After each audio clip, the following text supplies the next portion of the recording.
Ya baik. Assalamualaikum warahmatullahi wabarakatuh. Selamat malam semuanya. Um, by the way, this is my first video.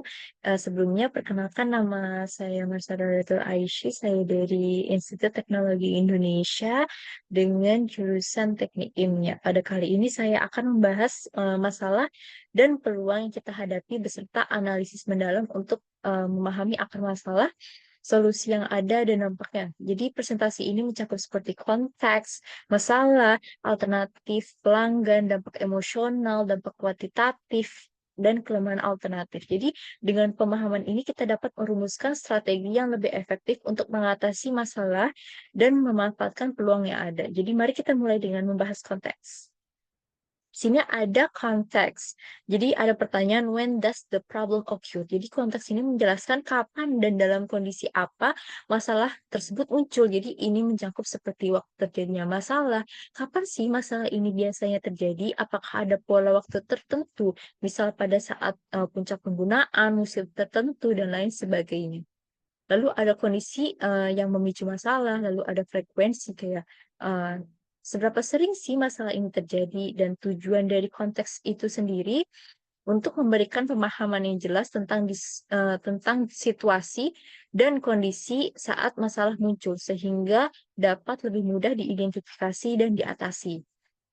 Lalu ada problem, ada pertanyaan, what's the root cause of the problem? Jadi masalah ini mengidentifikasi penyebab utama dari masalah yang dihadapi. Itu mencakup akar masalah. Apa penyebab utama dari masalah ini sih? Lalu ada faktor penyebab juga. Lalu ada analisis penyebab menggunakan metode seperti Five Whys atau diagram fishbone untuk menggali lebih dalam dan menemukan akar penyebab dari masalah. Tujuannya untuk memastikan bahwa solusi yang diterapkan benar-benar menargetkan akar penyebab dari masalah. Jadi bukan hanya gejalanya aja. Lalu yang selanjutnya ada alternatif. What do customers do now to fix the problem? Jadi solusi saat ini jadi itu tuh mencakup kayak solusi saat ini, apa yang dilakukan pelanggan saat ini untuk menyelesaikan atau mengatasi masalah ini. Lalu ada pendekatan yang diambil, lalu ada efektivitas solusi saat ini. Jadi seberapa sering sih solusi yang mereka gunakan saat ini, apa solusi tersebut berhasil atau sementara gitu. Tujuannya untuk memahami apa yang sudah dilakukan pelanggan dan seberapa baik solusi tersebut bekerja sehingga solusi yang diusulkan bisa lebih baik atau lebih efektif. Lalu ada customers, jadi who has the problem most often gitu. Pelanggan mengidentifikasi siapa yang paling sering mengalami masalah ini. Ini mencakup seperti demografi pelanggan, siapa pelanggan yang sering mengalami masalah ini, misal seperti umur, jenis kelamin, lokasi, profesi, dan lain sebagainya. Lalu ada segmen pasar. Selanjutnya ada karakteristik pelanggan juga bisa dan tujuannya untuk mengidentifikasi target audiens yang tepat untuk solusi yang diusulkan dan memastikan bahwa solusi tersebut memenuhi kebutuhan mereka. Lalu ada emotional impact. How does the customer feel? Jadi dampak emosional menjelaskan bagaimana masalah ini mempengaruhi perasaan dan emosi pelanggan. Ini mencakup seperti perasaan pelanggan, dampak terhadap pengalaman pelanggan, reaksi emosional.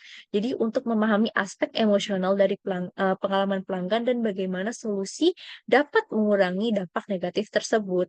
Lalu ada quantifiable impact. Jadi what's the measurable impact include units gitu. Kayak ini dampak yang dapat diukur. Ini mencakup seperti data kuantitatif, ukuran dan satuan, bisa pakai dolar, jam, persen, jumlah unit dan lain sebagainya. Lalu ada dampak bisnis juga dan itu bertujuan untuk memberikan buktian konkret tentang sejauh mana masalah mempengaruhi bisnis atau pelanggan sehingga pentingnya menyelesaikan masalah dapat dikomunikasikan secara jelas.